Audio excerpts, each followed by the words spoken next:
où 83 personnes sont retrouvées en prison et l'un d'entre ces personnes y a perdu la vie.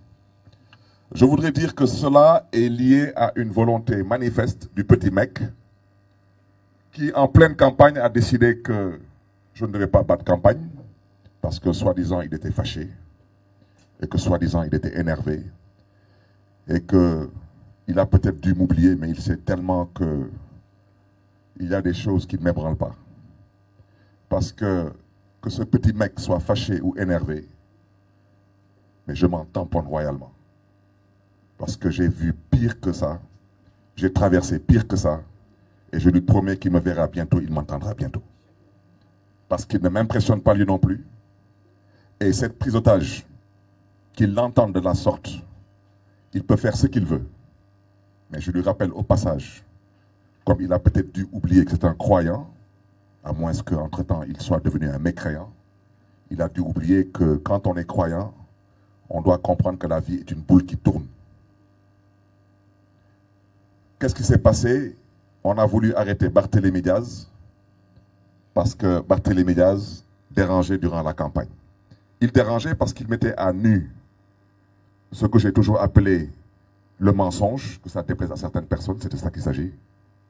J'ai mis à nu l'incompétence, j'ai mis à nu la manipulation et j'ai mis à nu aussi l'incapacité de certains à diriger ce pays. Et certaines personnes se sont énervées, soi-disant fâchées. Je le répète, je m'en tamponne encore doublement. Ils n'ont qu'à s'énerver parce que la politique, à un certain niveau de responsabilité, c'est un échange d'idées. Ce n'est pas une question d'énervement. On ne peut pas être en politique et parler d'énervement ou de vengeance.